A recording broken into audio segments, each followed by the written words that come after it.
Welcome to Our Girl Relationships. On this channel, we discuss day-to-day problems people face in their lives. Let's start with the video. My boyfriend's best friend, who we'll call Tobias for the sake of this story, has always been notorious for being and acting in the language of pure jackass. It's just his thing to be an ace and hard to deal with in conversations or transactions or any intellectual exchanges or anything at all because he was always on his toes, ready to roast and throw around snarky comments at the people around him. And that made him sometimes questionably disrespectful and disrespected, and granted me many reasons to choose distance from him when my boyfriend and I started dating. There was always something a little bit different about the way he treated me because he wasn't entirely worthless with me, and I always just assumed it was probably because I was dating his best friend and he was doing it out of respect for the man he considered closest to him on the planet. Because seriously, if you listen to them talk about each other, you would think they had effed at least a couple of hundred times. They are an actual definition of the textbook version of childhood best friends that grew up to share every single damn thing about their lives.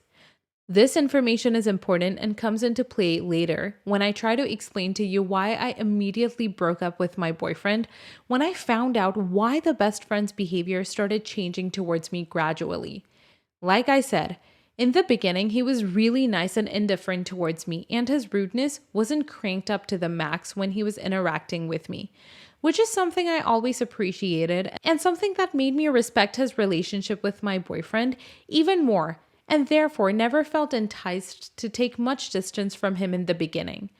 And as time grew and his comments became snarky and more aggressive and took a disgusted tone towards me, I was starting to have enough of it and was beginning to demand that my boyfriend intervenes and says something to him because I can only take so much as I have no reason to put up with his bullcrap. The way in which the story unraveled itself and starts making sense is if I tell you that recently we went on what you would call a typical college student get-together at a cabin in the woods that Tobias's parents owned and that they allowed him to host parties every summer. The only thing about it that was somewhat special was that this place was the reason for the start of a relationship that I genuinely had a lot of hope and faith in, and that everybody was impressed it even stayed afloat for so long, 2 years. My boyfriend and I had actually met at that very cabin. About 2 and a few months ago, I went there as the plus one for one of my girlfriends, and he was obviously invited by the parents themselves. When I first got there, Tobias was so different from the version of Tobias that I'm familiar with now, because at the time he was so kind-hearted and nice to me, and was joking about things and had a good, positive atmosphere to him, which is absolutely contradictory to the way he has been treating me in recent times. He was jumpy and funny and nervous to be around new people and introducing everyone to everyone instead of ignoring the presence of literally everyone around him other than my boyfriend and probably the girlfriend that had invited me. At first, when his attitude started changing towards me, I thought that maybe it was because he had a crush on me. But as I noticed how disgusting his remarks were and how intense his dislike was towards me, I realized that it was dumb as F to make that assumption as he was purely evil and incapable of having and thus showing positive emotion. Don't ask me how I made that deduction. It just happened in my head overnight. I analyzed it, accepted it, and lived with it. Anyways, back to the story. This time, when my boyfriend and I were invited to the cabin for one of Tobias's infamous steak and beer parties, I finally got to see that old girlfriend of mine that I haven't seen in a very long time, and we got the opportunity to catch up on life and talk properly and decently for the first time in so long. I tried using that emotional impulse to overshare and impress one another as a tactic to get her to tell me why Tobias was growing to dislike me at such a fast rate. I tried sneaking around and telling her that my boyfriend had finally told me why Tobias didn't like me so much, and I couldn't believe it, and it was so god-awful and intense, and her expression confirmed to me that it was exactly that, even though I had no clue that it actually was. She asked me to tell her what my boyfriend had told me in detail so we could talk about things in that trail. but I managed to convince her to tell me what she knows, and I will keep the rest to myself as a secret. And believe me, being a psych student grants you a few advantages, and this was just a scrumptious example of the few times I got to lavish in the fruit of my crap degree. That's a load worth of money debt and thousands of hours spent studying. The reason the relationship started out between me and my boyfriend is the start of a very quick spiral downhill, because she had apparently invited me to the party at Tobias's request, who had confessed to her that he liked me and had a little bitty middle school crush on me and didn't have the balls to ask me out. Enter to the scene, me coming to the cabin for the first time 2 years ago. When he was being nice to me at the party and treating everyone so decently, he was being manipulative and somewhat toxic, but had intended to ask me out at the end of that night. And he even tried asking my boyfriend to help steer him, as he was himself in a relationship at the time, which, mind you, I was never told of. When my boyfriend was asked to help, this man took it upon himself to ask me out and proceeded to make plenty of moves on me that night. Hence, we ended up going on a few dates in just the following weeks and started dating a couple more after. I guess my boyfriend effed over his long life childhood best friend that he basically considered more than his brother, walks up to him and asked him to help him land a girl. He would just shoot his shot and throw a middle finger towards him in the air like, "Hey, F you, bro," which is honestly very frat boy typical behavior. But what wasn't is the fact that my boyfriend was in a relationship at the time, and a long one, might I add. He was dating a girl from around 16 or 17 months as of us meeting, and promised her that there was nothing to worry about me. And the reason she knew about me, you might ask, it's because he asked me out as a dare. Are you effing kidding me? What is this? Pretty Little Liars? Not only did my boyfriend stab his best friend in the throat point blank because he couldn't turn down a stupid frat boy prank or whatever the hell it was, he proceeded to promise his girlfriend at the time and lied to her profusely about his feelings towards me, which is the only reason she allowed him to go on those dates, because in her mind, it was only for the sake of the prank and not actually him falling in love with me. It came to her utmost surprise when he walked up to her 2 entire months into our relationship and confessed to her that he had been seeing me this whole time and had fallen in love with me. So not only is he a cheater and a backstabber, but immature, disrespectful, and a total liar. He based our entire relationship on some stupid prank that he only agreed to increase, I guess, his social popularity or whatever alpha male frat boy ranking system that was based on manipulating other people's emotions and causing damage to one's loved ones. I think it's needless to say that the moment I asked him if everything was true and he confirmed to me that the entire story from start to finish was nothing more or less than what had actually happened, I told him that I didn't want to see his face or interact with him ever again, even though my entire world was crumbling on the inside, because this kind of contradicted everything I had experienced with him. And coming to see the side of him for the first time in our relationship really left an indent on me. Not the a-hole. I was terrified that you would finish up by saying that you're confused and torn between wanting to stay friends with him and the version that you had grown to love and whatever shit frat boy he was in the past, because this man's deserving nothing but to be dumped the F out of and granted the liberty to experience the pain he caused to everyone around him. Not the a-hole.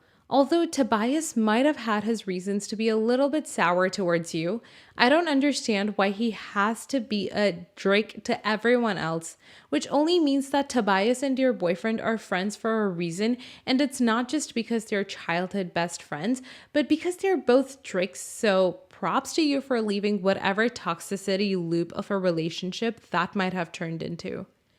Not the a-hole. That part he said about psych students only being able to take advantage of their degrees when needing to manipulate people into telling them truths that they don't want to share kind of hit home for me, because I came to learn one of the most important pieces of information in my life through this very technique. So you ain't gonna see me judging you for manipulating your poor friend. Next story. This is going to sound bad, but hear me out. I, 22 female, had a sister a few years older than me who passed away last year.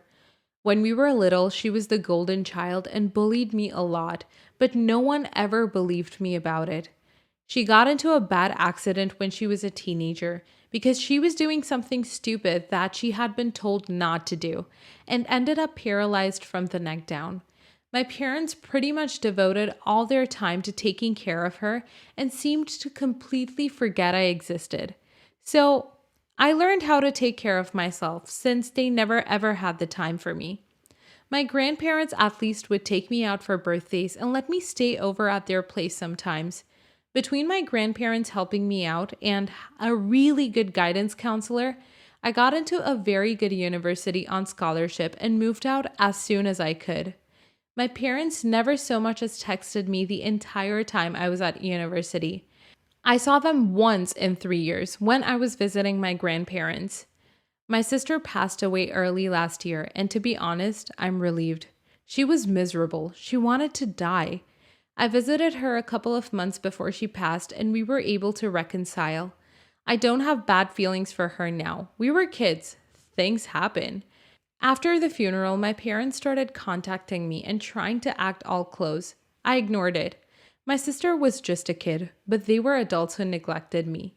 The situation was tough, but there were a lot of bare minimum things that they could have done for me and just didn't do. They don't get to go from barely speaking to me for years to acting like doting parents on a dime. I'm in a competitive doctoral program now, so the less outside stress, the better. I went to my grandparents for the holiday break, and my parents were trying to pretend we were all chummy and wanting to go out for lunch, and it made me feel irritated. I finally told them that I wasn't interested in spending time with them right now, and if they wanted a relationship in the future, they needed to back off and actually build one for real instead of trying to pretend nothing was wrong. That pissed them off. They tried to guilt me by telling me I didn't understand how hard having a completely disabled child was, and that she needed them more than me. I asked them if we would even be having this conversation about getting lunch together while I was in town if my sister was still alive. They didn't have an answer, so I told them that they put all of their chips in one bad bet, and they have to deal with the consequences. They don't just get to slide back into my life when it suits them. Cue the family drama. My grandparents have my back, but my aunts think it was a really cruel thing to say when my parents are grieving and trying to fix things now. I'm prepared to be the a-hole, I guess, because I don't exactly regret telling them off. I'm just not sure if this is a-hole territory. Not the a-hole. While it's hard for parents to have a disabled child to tend to, that's not an excuse for completely neglecting any others you have. You're all reeling from tragedy, but you owe your parents nothing, and not acknowledging that they messed you up mentally by emotionally neglecting you for years and subsequently expecting all to be instantly forgiven and forgotten is their flaw. Not the a-hole. Yes, having a disabled child is difficult, stressful, and more often than not, overwhelming. But they had more than one child dependent on them for care. You rose above that, and you should be proud. There's no logical reason to keep people who clearly don't truly care in your life. You're more than just a backup, like they seem to believe. Stand firm, keep your boundaries, and love on your grandparents for their unwavering support. Next story. 16 years ago, my son Matthew had a daughter with his now ex-wife Josie. I have always thought of Josie as my own daughter, so when they divorced 7 years ago due to my son cheating, I was conflicted and disappointed. Josie wasn't particularly close with any of her family, so my husband and I naturally took them in. Josie was an angel. She had insisted that we didn't have to lift a finger more than before we had taken them in, and though she was hurt, she kept civil around Matthew. My husband and I held a huge hand in raising their daughter Ruth, because Matthew remarried less than a year later and now has a 4-year-old son after disowning Ruth. 2 years ago, my husband was diagnosed with lung cancer. It was hard on everyone, especially Ruth. They were extremely close. She told him about her girlfriends and boyfriends before anyone else and has always wanted him to be the one to walk her down the aisle at her wedding. Matt rarely ever visited and didn't answer our calls often, saying that we had other kids, so it wasn't like my husband was dying lonely. Last night, Matt stopped to talk about inheritance. He never mentioned Josie nor Ruth and hinted that he thought he should get more inheritance than his siblings the entire time. My husband and I shared awkward looks until he decided to cut in. He explained that everyone would get a piece, but he'd focus more on Ruth and Bonnie, one of our other grandkids. Matt got really angry and said that Ruth was just a bastard and that his son deserved more than her. My husband got furious after that and left the room, saying that he wouldn't include Matthew at all. Matt yelled back and turned to me, saying that Ruth wasn't worth it because she'd just grown up to be a whore like her mother. I told him that I'd rather have her mother as my daughter than him as my son and insisted that he leave. I'm getting phone calls from Matt's wife and family friends saying that my husband and I just overreacted and he was just angry that we were playing favorites. Am I the a-hole? Not the a-hole. Dude abandoned his family and only came back sniffing back around when his dad was in a bad state and he thought he might get something out of it. He couldn't even be civil and fake nice long enough for that conversation.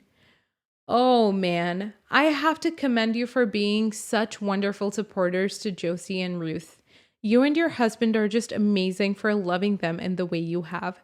Your son clearly doesn't feel the need to be a part of your family. You say he rarely called or visited, and his demeanor is just abhorrent. You're doing the right thing. Thank you for being such good people. Even if your son is your son, and even though it must be very hard, the fact that you support Josie and Ruth over him is a beautiful thing. Your son has his perfect family, and it seems that getting beyond money from you, he has no use. He made his choices, not you, not the a-hole. Not the a-hole. I grew up in a very similar situation to Ruth, and as a young girl, knowing that one of my parents didn't love me was more hurtful, more heartbreaking than I can even begin to put into words. But no matter what was going on with my parents, with my horrible mother, my grandparents on both sides were absolutely ride or die for me and my sister. I can honestly say I would not have made it to adulthood without them, the most cherished loves of my life. In taking in Ruth and Josie and caring for them the way you have and continue to do, not only have you helped ease the burden of that pain for Ruth, but you've taught her what it really means to be family. You're the best kind of grandparents. Sorry your son is such a jerk though. That sucks.